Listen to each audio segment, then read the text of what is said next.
What's on, ladies and gentlemen? My name's Ross, I like games, and today it's time to start rolling through all the remaining cards from BT7 Next Adventure. We've looked at a lot of the cards which have come out, a lot of the headliners, but there are some real gems that we've yet to take a little bit of a look at. So let's start off today having a look at the remaining red cards and the one remaining white card, because I don't know, we've got to put it somewhere. Obviously, we have, of course, reached that time where we are going to have to go a bit faster than we usually would, and in a bit less detail than we'd like, because otherwise we will be here all day. So, starting off then with the red, we've got a new level 3, but it's a Digimon that's going to look familiar. It's Toy Hackmon, and it's a vanilla Digimon, and it's one the likes of which we've seen before. It's a 2 cost to play normally level 3. And that's it. That is the hook of Toy Hackmon. It really is as simple as that.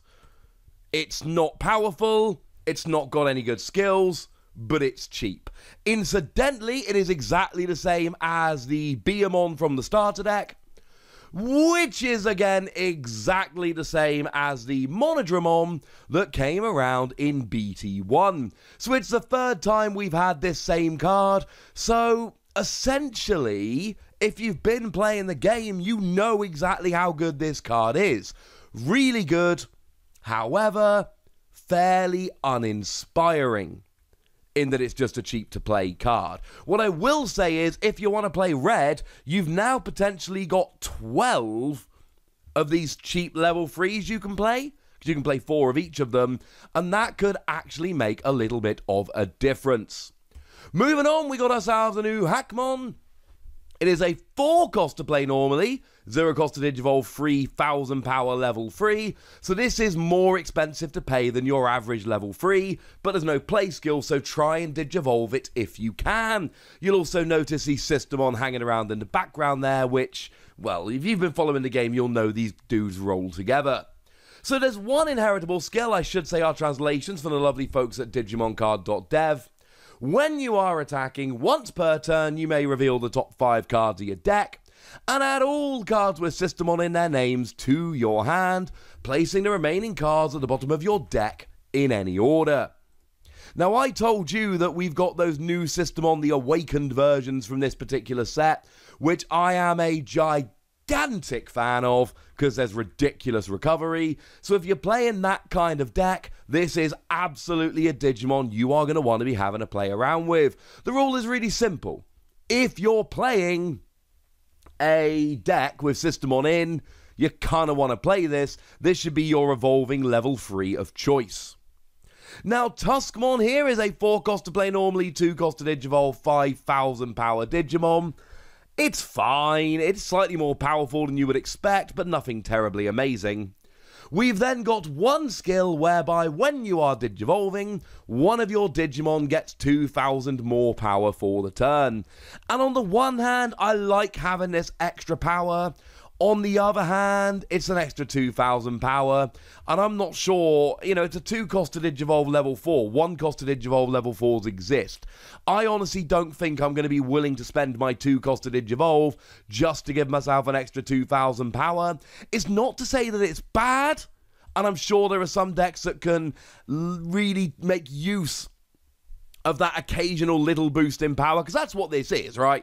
It's an occasional little boost in power. But I'm going to be perfectly honest with you, ladies and gentlemen, it is not particularly exciting to me, so if that offends you, I apologize. Now, moving over into level 5s, we've got a Brachiamon, and it's another vanilla card. And frankly, it is basically exactly what we would expect from a big, powerful vanilla level 5. It is a 7 cost to play normally, 3 cost to Digivolve, 10,000 power. So it really is as simple as that. And we've seen this before, ladies and gentlemen. We've seen this on Metal Tyrannomon that came around in the first set in BT1. And just like we saw that Toy Hackmon is a reprint of other cards of a different name and artwork, this is a reprint of that with a different name and different artwork. Now, of course, that does open up the option of having 8 of these in your deck rather than 4 that you could have before. But this is not a particularly new or exciting card. We've seen it before. If you like Metal Tyrannomon, wonderful news. If you don't like Metal Tyrannomon, I don't think this is going to sway you. Although, it's a dinosaur kind of chilling in the grass, so artwork-wise, I'm going Brachiomon all day long. Now, the good news is we've got a new level 6 we can talk about. It is Avenge Kidmon, and this one looks kind of fun. 12 cost to play normally is expensive, 3 cost to Digivolve, and 11,000 power are standard. But when you are playing this card from your hand, you may reduce its memory cost by 1 for each option card in both yours and your opponent's trash. What that means is you can potentially be playing this for free. Now, obviously, if you're against a deck which plays a bunch of option cards, this is going to be amazing, because they're going to pay a lot of the cost for you.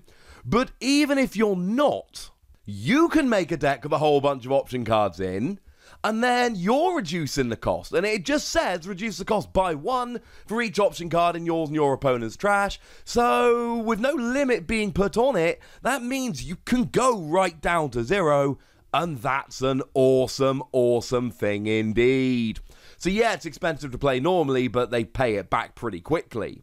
Then we got a lovely play skill. When you play it, you return all cards with 3 Musketeers in their traits, and all option cards from both players' trashes to the bottom of their owners' decks.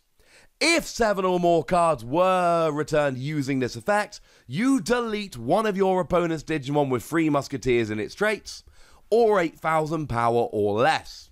So this is very wordy, but one of the things it does, and it kind of has to as much as this is sad, it means you can't do this over and over.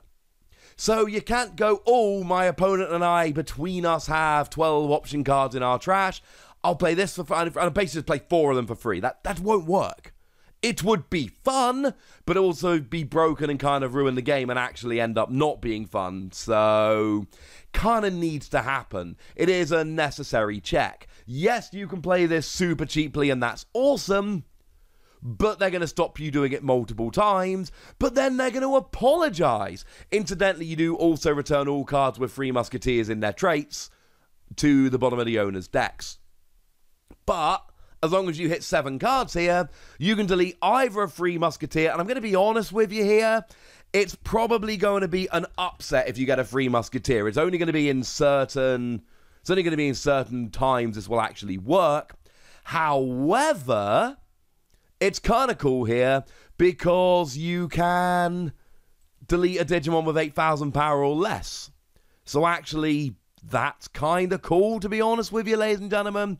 That's kind of cool. This is a very, very powerful card indeed, and I like it very, very much indeed. Incidentally, also works as a real check on Beelstarmon, because remember that Beelstarmon, when you play it, you reduce its play cost by 1 for each 3 Musketeer Digimon, and option card with a memory cost of exactly 7 in your hand. And then when you play it, you return an option card with a memory cost of 7 from your trash to your hand, and then use 1 for free. Basically, it's a card that revolves around having a bunch of option cards and 3 Musketeers in your trash. So you can see why a card that would stop that would be a pretty bad thing. This is honestly a pretty blatant check on Beelstarmon, but I'm totally okay with it. It's another one of those things, if you're playing a red deck, or even just an option-heavy deck, doesn't need to be a red deck at all. If you're playing an option-heavy deck, this gives you a real check against Beelstarmon. Not to mention, of course, that Beelstarmon itself is a deck that is going to want to play a bunch of option cards with a play cost of exactly 7, so they may well end up doing a bunch of the work for you, which would honestly be pretty gosh darned awesome. Either way, I think this is a card worth getting pretty gosh darned excited about. The 3 Musketeers were fun in BT6, but this is really taking a bit of a step up. And then, because we've got nowhere else to put it, because there's only one white card that we haven't talked about, let's have a chat about Eosmon here. And honestly, red have the fewest unrevealed cards we need to talk about, so we might as well pop it in here. So we've got a 12 cost to play normally, Digivolving for 3 cost from either white or green, which we would expect to be fair from Eosmon, and 11,000 power, so slightly expensive to play normally, but otherwise alright. On your turn, all of your other Eosmon get an extra 1,000 power, and bearing in mind, Eosmon is one of the most, and I mean this in a very literal sense of the word, one of the most broken cards we've seen, because remember that the Eosmon, one of them at least from BT6, lets you have up to 50 cards with its name in your deck. Or his card number, because that's how they differentiate in Digimon, which is kind of nuts. And then when you attack, you get to play a level 5 or lower Eosmon for free, and it's kind of cool. And if you're going to be spamming the field with Eosmon, might be nice to have that little bit of extra power. Of course, let's be perfectly clear here. That Eosmon, when you are attacking, lets you play a level 5 or lower Eosmon. This new one will not be played for free, which I think is probably fair. And then on deletion, you may play a level 5 or lower Eosmon from your hand without paying its memory cost, which is fine. But we've got that same skill as an attacking skill on the level 5. Although admittedly, if you've only got 6,000 power, chances are you are probably going to get deleted when you attack the stack. Of course, if you've got 4 of these level 6s out, then all of a sudden you've got an extra 4,000 power, which puts you up to a 10,000 power, which means it's only really going to be level 6s and 7s that delete you when you attack the stack. So maybe that's where we go here. Maybe that's how we figure it out. Either way, I'm not blown away, I'll be honest with you. I saw a new level 6 Eosmon, I remember the ones from BT6, and I'm like, hang on a second, this one could end up being a little bit tasty. Honestly, the extra power is nice, but you play Eosmon as a swarming deck, and the extra 1,000 power, unless you get multiple level 6s out, you're still expecting to go down when you attack. And then the playing one for free is fine, but we've got that as an attacking every turn skill on the level 5, so I don't know. I am not as interested and overjoyed by this as I might otherwise be. So there we go, ladies and gentlemen, bunch of new Digimon cards, and over the next few days we are going to look at a bunch of new Digimon cards, and I for one am rather excited indeed. But now I want to know what you think about all of this, ladies and gentlemen. I want to know which of these cards excite you. I want to know which ones you are excited about. So let me know in the comment section, would you? Go nuts, be nice. And then make sure you like this video, subscribe to this channel, follow me on Twitter at TheWasi. That's where we talk Digimon and a whole bunch of other card games. And please do consider checking out patreon.com/PTCG Radio, where you can support the channel, get some bonus podcasts and all kinds of fun things. But by far the most important thing as always, look after yourselves till next time, would ya? Thank you very much for watching. My name's Ross, and you've been watching PTCG Radio.